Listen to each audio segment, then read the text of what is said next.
بسم الله الرحمن الرحيم. وعن انس رضي الله تعالى عنه قال رسول الله صلى الله عليه وسلم اذا تزوج العبد فقد استكمل نصف الدين فليتق الله في النصف الباقي. بسم اللہ الرحمن الرحیم. حضرت انس بن مالک رضی اللہ تعالی عنہ سے منقول ہے کہ رسول اللہ صلی اللہ علیہ وسلم نے ارشاد فرمایا اذا تزوج العبد، جب بندہ آدمی شادی کر لے، نکاح کر لے، فقد استکمل نصف الدین، تو اس نے اپنا آدھا دین مکمل کر لیا. سینتا مبالغہ کے لیے.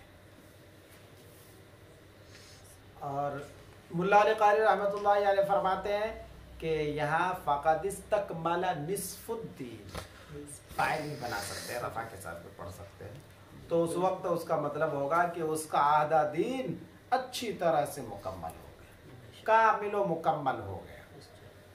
فَلْيَتَّقِ اللَّهَ فِي النِّصْفِ الْبَاقِي، اس وجہ سے باقی آدھے دین میں اسے اللہ سے ڈرنا چاہیے، تقوی اختیار کرنا چاہیے، پرہیزگاری اختیار کرنی چاہیے.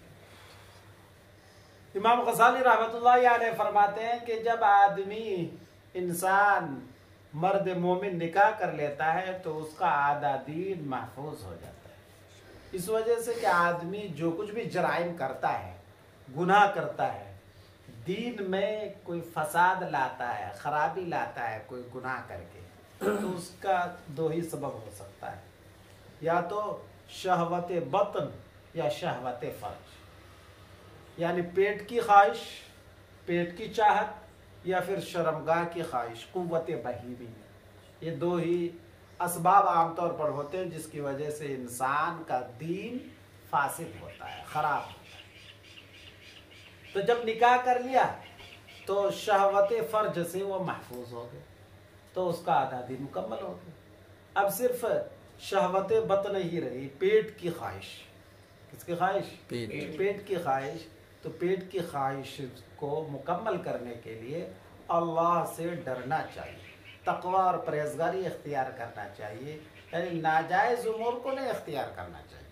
جو جائز امور ہے، جائز اسباب ہیں، جائز ذرائع آمدنی ہیں، ان ذرائع کو اختیار کرنا چاہیے.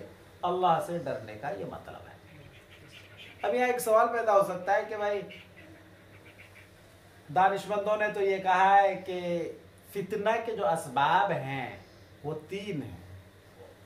فتنہ کے اسباب تین. زر، زن، زمین.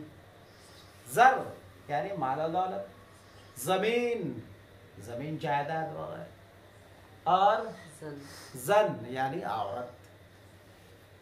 تو تین اسباب ہو گئے. تو اس کے اعتبار سے جب نکاح کر لیا، شادی کر لی، تو تین میں سے ایک اس نے پورا کیا تو ثلث دین اس کا پورا ہوا، نہ کہ نصف دین پورا ہوا. تو اللہ کے رسول صلی اللہ علیہ وسلم نے جو ارشاد فرمایا فقد استکمل نصف الدین، تو یہ بظاہر یہ عام کہاوت کے برخلاف لازم آ رہا ہے کہ نہیں؟ کہ زر، زن، زمین. جیسے کسی نے کہا ہے کہ زن، زن، زمین، زر، تینوں لڑائی کے گھر. زن، زمین، زر، تینوں لڑائی کے گھر. شاہ ظفر نے بھی اپنی ایک نظم میں اس کو کہا ہے کہ زر، زن، زمین یہ تینوں فساد کی جڑ ہے.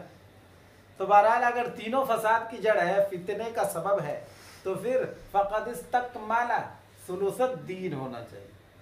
دین کا تہائی حصہ اس نے مکمل کر دیا. تو اس کا جواب صاف ظاہر ہے کہ زر اور زمین یہ دونوں الگ الگ چیز نہیں، ایک ہی چیز ہے. دونوں کا تعلق دولت سے ہے. زر بھی دولت ہے اور زمین بھی دولت ہے، یعنی شہوت بطن سے اس کا تعلق ہے. تو فی نفسی ہی اگر گہرائی سے سوچا جائے تو محض دو ہی فتنہ کے اسباب ہیں، یعنی شہوت بطن اور شہوت فرج. تو نکاح کر لینے سے شہوت بطن، شہوت فرج یعنی قوت بہیمیہ کو غلط استعمال کرنے سے محفوظ ہو جاتا ہے. اس وجہ سے اس کا آدھا دین مکمل ہو